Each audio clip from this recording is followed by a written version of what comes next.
Que el Señor te bendiga, mi hermano, mi hermana. Es un gusto poder estar acá contigo una vez más. Gracias por la oportunidad de ser parte de tu crecimiento espiritual a través de estos videos. Y el día de hoy, capítulo 12 de Hebreos es el que nos corresponde. Así que después de esta introducción, iniciamos.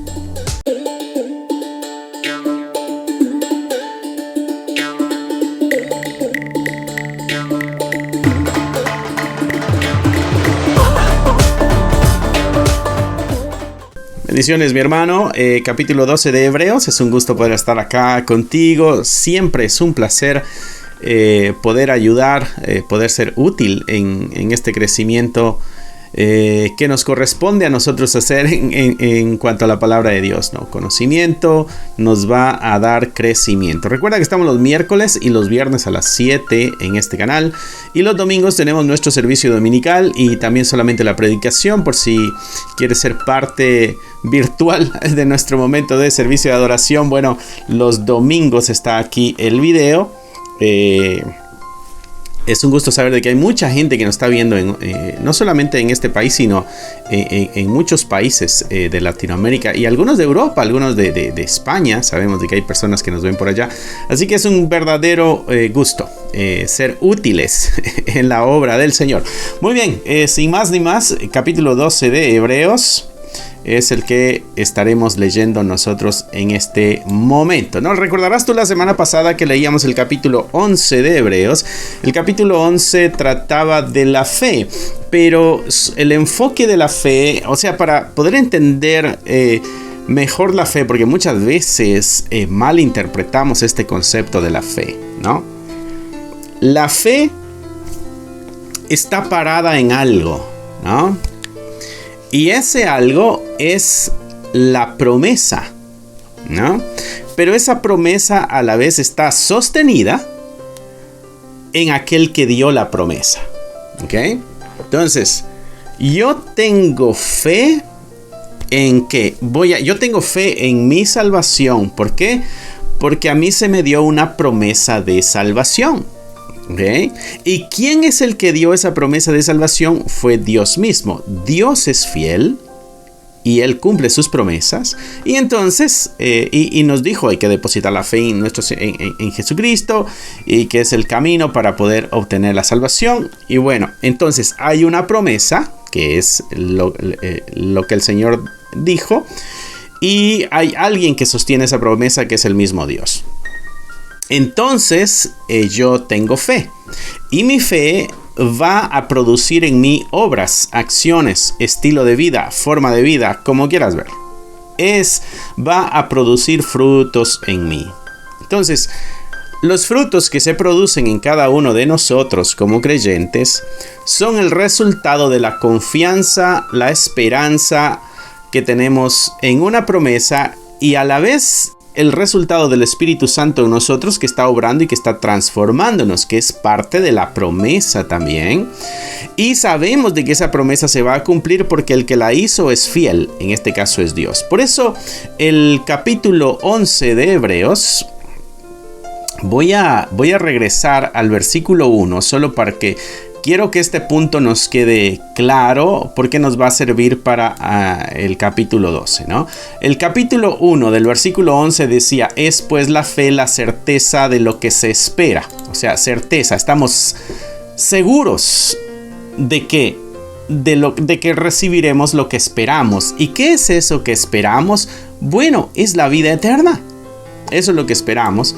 La convicción de lo que no se ve. ¿Qué es lo que no vemos? No vemos nuestra salvación, todavía no se ha manifestado la gloria en nosotros, así que, pero estamos confiados de que sucederá.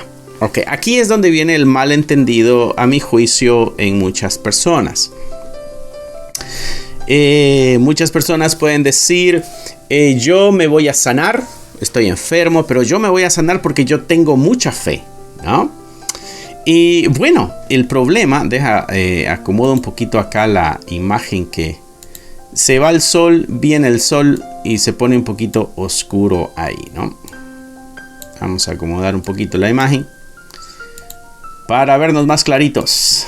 Estamos muy morenitos. Ok, entonces, uno de los problemas que yo veo en muchas de las personas en cuanto a la fe es de que pueden decir esto: yo estoy enfermo y pero tengo mucha fe, por eso voy a ser sano.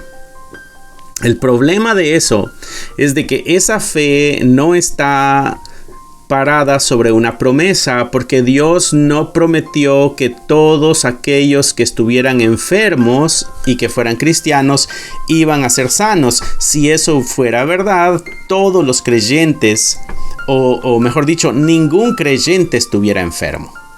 Ningún creyente estuviera enfermo, ¿no? Entonces, esa fe no está parada sobre una promesa. Por lo tanto, el que prometen, o en este caso Dios, no está obligado a cumplir algo. Y ahí es donde viene muchas veces nuestra frustración. Pero si yo tenía fe, ¿por qué no sucedió? No, es que nuestra fe tiene que estar en las promesas claras que la Escritura nos da a nosotros. En este caso, el capítulo 11 y 12 de Hebreos están hablando de la vida eterna, de la salvación, del perdón de nuestros pecados. Esas son promesas claras que el Señor nos dio en su palabra, ¿no? Y después el capítulo 11 se encargó de demostrarnos cómo los hombres en el pasado vivieron su vida y enfrentaron problemas, enfrentaron dificultades y avanzaron porque tenían una confianza extrema en la promesa de Dios y confiaban que Dios cumpliría la promesa. Ese fue el motor para avanzar en la vida. Por eso el capítulo 11 decía que habían tenido muy buen testimonio. Y nos dio ejemplos. Nos dio el ejemplo de Enoc, nos dio el ejemplo de Moisés, nos dio el ejemplo de Noé, nos dio el ejemplo de Abraham, nos dio el ejemplo de Sara.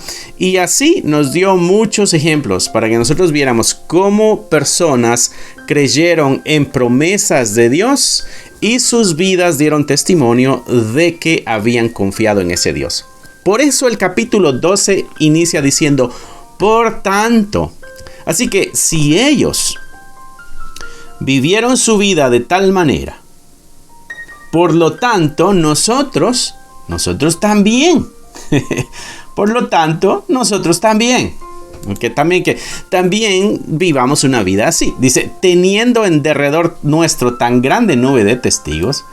¿Cuáles son esos testigos? Todos los del capítulo 11. Esa es una nube de testigos. Están dando testimonio de que la fe produce obras. Despojémonos entonces de todo peso, ya que tenemos la promesa, ya que tenemos al Señor que es fiel, que cumple la promesa, ya que debemos andar de acuerdo a la fe, ya que tenemos muchos testigos que han vivido su vida de acuerdo a esa fe.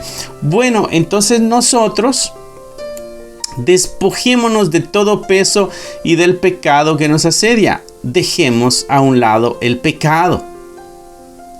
Primera evidencia en nuestra vida de que tenemos fe: hacer a un lado el pecado.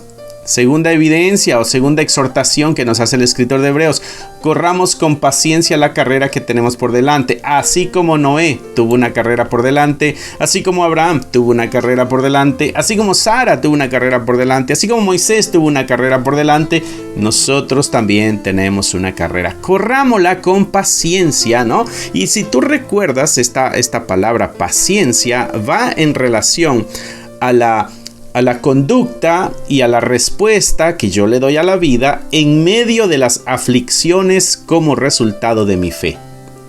¿Okay? Esto no es nada más estar tranquilo y esperando. No, esto está hablando de una vida que es perseguida, que es atribulada a consecuencia de su fe. ¿Okay? Dice, puesto los ojos en Jesús, el autor, y aquí está la otra exhortación: que tengamos nosotros puestos nuestros ojos en el Señor Jesucristo. Entonces nos tenemos que despojar del pecado, tenemos nosotros que correr con paciencia y tenemos que tener la mirada puesta en nuestro Señor Jesucristo. Muchas veces perdemos el enfoque. ¿Por qué? Porque Él es el autor y el consumador de la fe, el cual por el gozo puesto, y aquí está otro ejemplo, Jesucristo, hablando de Él, el cual, ¿no? Jesucristo, por el gozo puesto delante de Él, sufrió la cruz. O sea que había una motivación grande en nuestro Señor Jesucristo que le producía mucho gozo. Y eso fue algo que le ayudó a enfrentar la cruz sin quejas, sin reproches, sin por qué a mí, esta gente no se lo merece. No, enfrentó eso y lo enfrentó con gozo. ¿Cuál era el gozo? Tú.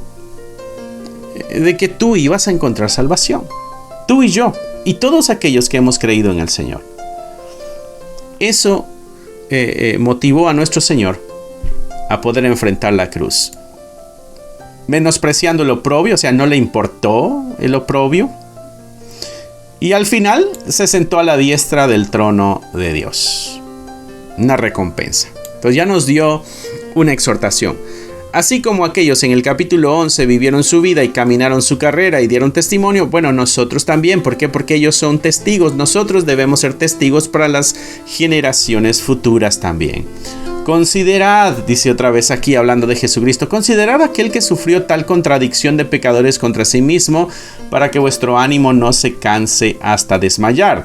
El escritor de Hebreos sabe que el creyente en su camino, en su carrera de fe, algunas veces va a querer tirar la toalla. Y entonces dice, pon la mirada en aquel que sufrió la contradicción de pecadores contra sí mismo. ¿Quién es? El cual por el gozo puesto delante de él sufrió la cruz. Cuando te sientas desanimado, mi hermano, cuando sientas que tu vida de fe como que lo único que ha traído son problemas, y te está llegando el desánimo, quieras dejar de congregarte, quieras dejar de asistir a tu congregación, quieras dejar de orar, de leer la Biblia, de cumplir tus disciplinas para que te vayas formando y tu carácter se vaya formando de acuerdo al carácter de Cristo. Cuando ese desánimo comience a llegar, el escritor dice, pon la mirada en Jesús. Él nunca tiró la toalla, así que tú no debes tirar la toalla, nunca tampoco. ¿No? Versículo 4, porque aún no habéis resistido hasta la sangre combatiendo contra el pecado. O sea, nosotros no hemos tenido una tentación tan grande que haya puesto nuestra vida en riesgo y estemos a punto de morir y que por salvar nuestra vida entonces pequemos. Dice el escritor, no hemos tenido eso. No hemos resistido hasta la sangre, o sea, hasta la muerte, combatiendo contra el pecado. No. Nosotros nos disfrutamos el pecado, desgraciadamente, ¿no? Por eso es una tentación, porque es algo que te agrada y me agrada. Y nosotros no hemos luchado hasta morir. No has quedado en agonía, mi hermano, cuando te ha llegado la tentación. No. Eso es lo que está diciendo el escritor. Dice, y habéis ya olvidado la exhortación que como a hijos se os dirige diciendo, hijo mío, no menosprecie la disciplina del Señor, ni desmayes cuando eres reprendido por él, porque el Señor al que ama disciplina y azota a todo aquel que recibe por hijo.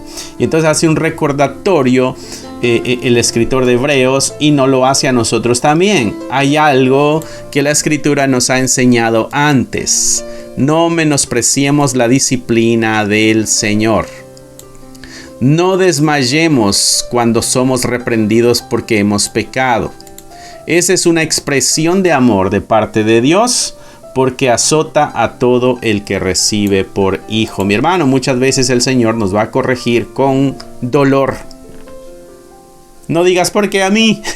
No, recíbelo con amor, porque es Dios protegiéndote, guardándote y formándote. Eso aplica a todos. No solo a ti, a mí también. ¿Okay? Versículo 7. Si soportáis la disciplina, Dios os trata como a hijos, porque ¿qué hijo es aquel a quien el Padre no disciplina? Entonces, dice acá el escritor, la disciplina que viene de parte de Dios, el dolor que a veces es causado por nuestra desobediencia o porque nosotros no vamos en el camino correcto, esta es una expresión de un padre que ama al hijo. Dice, ¿qué hijo es aquel a quien el padre no disciplina? Si se os deja sin disciplinar, de la cual todos han sido participantes, entonces sois bastardos y no sois hijos. El versículo 7 y versículo 8 está diciendo que la disciplina es algo que el padre le da al hijo. Si el padre no le da disciplina al muchacho, quiere decir que no es su hijo, que no le importa. No le importa si se muere, en este caso no le importa si va al infierno. Pero como Dios nos ama, por eso nos disciplina. Así como tú disciplinas a tus hijos, no los disciplinas porque los odias, los disciplinas porque los amas. Porque sabes que la disciplina les va a ayudar a corregir el mal camino que llevan. Así que, mi hermano, la disciplina es una expresión de amor de Dios, porque nos está protegiendo de desviarnos.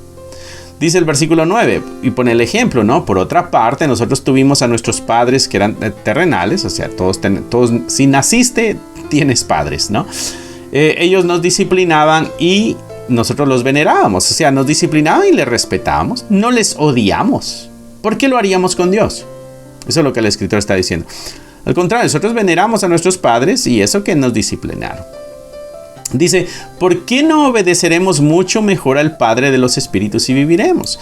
Cuando nuestros padres nos corregían, nosotros les obedecíamos. ¿Por qué cuando Dios nos corrige no le vamos a obedecer? Es la pregunta del escritor de Hebreos. ¿Acaso es inferior Dios que nuestros padres? Claro que no. No, ¿por qué no obedeceremos mucho mejor al Padre de los Espíritus y viviremos? Recuerda que la promesa y la recompensa de Dios es mucho mayor que la recompensa de nuestros padres. La sabiduría de Dios en su corrección es muy superior a la sabiduría de nuestros padres cuando nos corrigieron. Y esto es lo que dice el versículo 10. Aquellos, hablando de nuestros padres, ciertamente por pocos días nos disciplinaban como a ellos les parecía, de acuerdo a su juicio, ¿no? Le voy a dar una chanclada, le voy a dar un cinturonazo y con esto se arregla, ¿no? ¿Por qué? Porque eso le parecía bien, eso le parecía justo, eso le parecía correcto. Un regaño, un grito, una nalgada, qué sé yo, instrucciones, como haya sido la corrección que te dieron, mi hermano, mi hermana, lo hicieron porque en su juicio creyeron que eso era lo mejor. Eso era lo que mejor les parecía. Pero hablando de Dios, para lo que nos es provechoso para que participemos de su santidad. Entonces nos muestra aquí, ahora el escritor, de que la disciplina de Dios tiene un propósito de santidad. Y participar de su santidad. O sea que nuestro participar va a ser en relación a Dios. Es verdad que ninguna disciplina al presente parece ser causa de gozo. O sea, entiendo, dice el escritor, que cuando viene la disciplina, pues no te va a gustar, te vas a enojar, te vas a molestar, vas a llorar, te vas a sentir que no te quieren, vas a sentir que no eres especial, vas a sentir que no, nada de eso. Dice, es verdad que de pronto la disciplina en el presente no es causa de gozo, es causa de tristeza. Pero, dice el escritor, después da fruto de justicia a los que en ella han sido ejercitados. O sea que la disciplina nos ejercita a tener vidas justas. Y al tener vidas justas participamos de la santidad. Santo quiere decir cortado o separado o apartado, ¿no? Así que la disciplina en el momento puede causar tristeza, pero el producto de la disciplina a largo plazo es transformación a la justicia. Nos hace justos. ¿Por qué? Porque somos ejercitados. Eso quiere decir que no sucedió una vez. Eso quiere decir que sucedió muchas veces. Cuando vas al gimnasio y te ejercitas, mi hermano, tú haces repeticiones de algo, ¿no? Bueno, la disciplina también es una repetición. Hasta que llega el momento en que lleguemos a la perfección. Recuerda que para allá vamos. El plan de Dios para tu vida, mi hermano, de acuerdo a Romanos capítulo 8, es de que seas semejante al Hijo.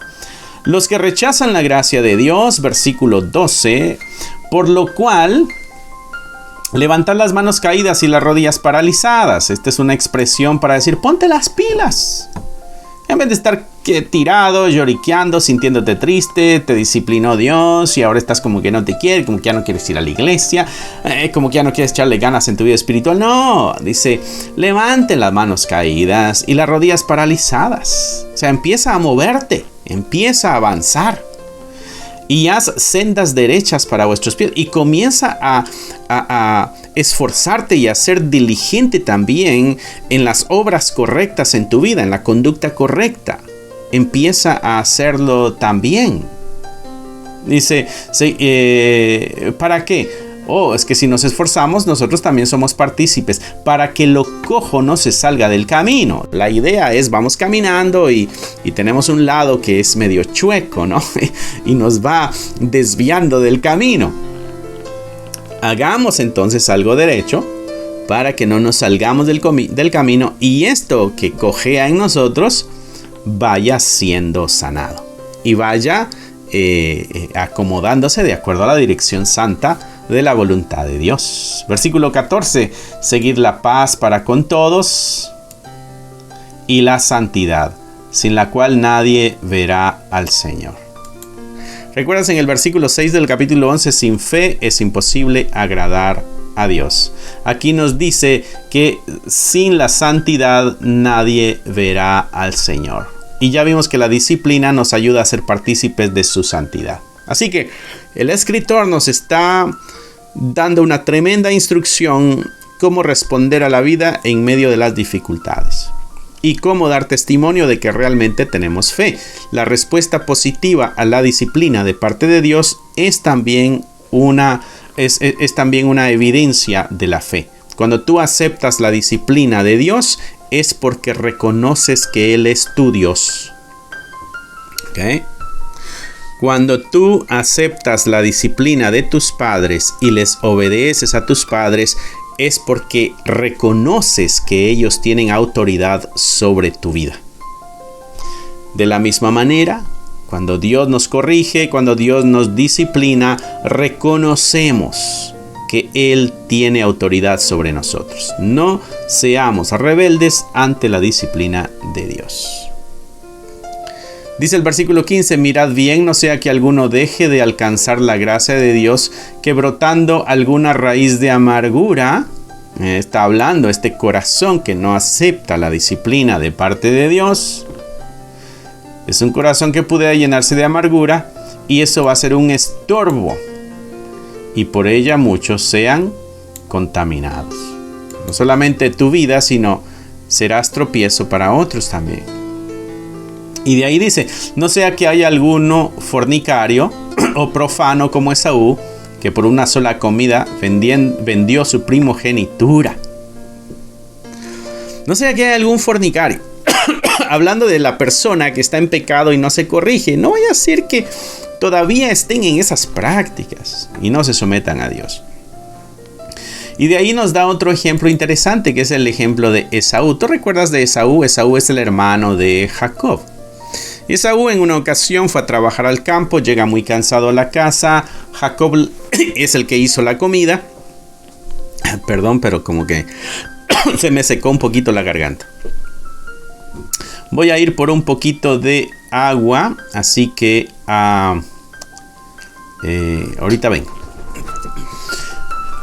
Muy bien, no me esperaste mucho porque aquí corto el espacio de video para que no se alargue tanto. Muy bien, estamos hablando de Esaú. Esaú, hermano de Jacob, estaba cansado, llega con hambre. Y Jacob es el que tiene la comida y le dice a Esaú, dame de comer porque traigo mucha hambre. Estoy parafraseando la historia. Y Jacob le dice, bueno, te doy de comer, pero si me das tu primogenitura, porque Esaú era el primero. El primero, mi hermano, en la familia, en la cultura de la Biblia, el primero era el que se quedaba con la mayor parte de la herencia de la familia. ¿Por qué? Porque era el que iba a ser responsable de suplir todo lo de la familia. O sea, cuando el papá muriera, Esaú es el responsable de su mamá, de sus hermanas quizá, de todos los empleados, de las tierras. Tiene esa responsabilidad y como tiene esa responsabilidad, bueno, se le da entonces una herencia mayor. El asunto acá con Esaú es de que él vendió eso por un plato de comida. ¿Por qué el escritor de Hebreos dice que fue profano? Bueno, lo contrario de profano es lo sagrado. Entonces, lo que el escritor nos está diciendo es de que en la sabiduría de Dios, en la perfecta sabiduría de Dios, Dios decidió que Esaú naciera primero. Y Dios decidió que este Esaú naciera primero, siendo el primogénito, para que él se encargara de esta posición importante en la familia. Pero Esaú, por satisfacer su necesidad presente, para dar placer rápido a lo que él desea en ese momento, no le importó lo que Dios había puesto para su vida. Lo hizo a un lado, lo menospreció. Por eso es un profano, porque aquello que es sagrado, aquello que Dios le dio, eso él lo hizo a un lado y no le tuvo importancia. Dice que por una sola comida vendió su primogenitura. Hay cosas que Dios, mis hermanos, ha permitido que tengamos en nuestra vida, sea conocimiento, sea posición, sea dirección, sea sabiduría, sea lo que sea. Dios lo ha permitido. No menospreciemos lo que Dios nos ha dado, porque es para la gloria y para la obra que nuestro Señor está haciendo acá en la tierra. No menospreciemos eso. Y en este caso está hablando de la salvación. No entreguemos nuestra oportunidad de estar una eternidad con Dios por los placeres momentáneos.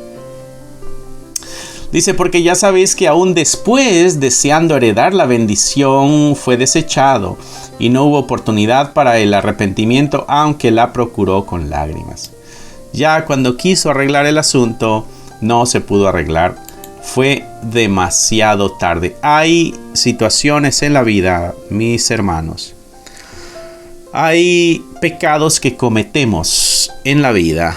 Y ponme aquí atención. Hay pecados que cometemos nosotros en la vida que nos traen consecuencias a la vida que ya no se pueden solucionar y vamos a tener que cargar con la consecuencia por el resto de nuestra vida. Hay situaciones en la vida, hay aspectos en la vida, hay cosas en la vida que nosotros cometemos y al cometer ese pecado nos van a llegar consecuencias que nos van a causar mucho dolor, pero no vamos a poder nosotros solucionar ya eso. Ya tendremos que cargar con nuestra culpa, con nuestra consecuencia por el resto de nuestra vida. Hay pasos en la vida, mi hermano, mi hermana, que son para toda la vida. Por eso tú tienes que estar bien convencido de que el paso que estás dando va de acuerdo a la voluntad de Dios y de que vas a mantenerte firme porque esa es la voluntad de Dios. Amén. Dice el versículo 18, porque no os habéis acercado al monte que se podía palpar y que ardía en fuego, a la oscuridad, a las tinieblas, a la tempestad, al sonido de la trompeta. Esta es la descripción. ¿Recuerdas cuando Moisés recibe los mandatos de Dios allá en el monte Sinaí, en el desierto? Donde Moisés sube, Dios está hablando con él, le dicen al pueblo no se acerquen al monte porque si no van a morir apedreados, que no sea ni humano ni animal, nada tiene que acercarse porque todo tiene que morir. Este es un asunto nada más entre Moisés y Dios. Y lo que sucedía, lo que la gente veía eran truenos, relámpagos, nube, qué sé yo. Cosa tan extraña y tan grande, tan grave, tan asombrosa, que el pueblo se asustaba. Entonces dice ustedes, o sea, tú y yo, nosotros no nos hemos acercado a ese monte. Acercarnos de esa manera a Dios. No nos hemos acercado a ese monte que se podía palpar. ¿Por qué? Porque era físico. Ahí ardía el fuego, ahí estaba la oscuridad, las tinieblas, estaba la tempestad. Había sonido de trompetas, había una voz que hablaba, la cual los que oyeron rogaron que no se les hablase más. Porque no podían soportar lo que se ordenaba. Y si aún una bestia tocase el monte, sería apedreada o pasada por dardo. ¿Ves? Y tan terrible era lo que se veía, que Moisés dijo, estoy espantado y estoy temblando. Nosotros no nos acercamos a eso, mis hermanos. Nosotros nos acercamos a algo diferente. Dice, sino que os habéis acercado al monte de Sión, a la ciudad de Dios vivo. Jerusalén la celestial, no la terrenal, la celestial. a la compañía de muchos millares de ángeles, a la congregación de los primogénitos que están inscritos en los cielos, a Dios el juez de todos, a los espíritus de los justos hechos perfectos, a Jesús, el mediador del nuevo pacto, y la sangre rociada que habla mejor que la de Abel. Nosotros en este momento nos hemos acercado no a lo que espanta y asusta, sino que nos hemos acercado a Jesús. La gracia de Dios, la misericordia y el amor del Señor. A eso nos hemos acercado. Así que no tengamos miedo entonces y seamos obedientes. Dice el versículo 25.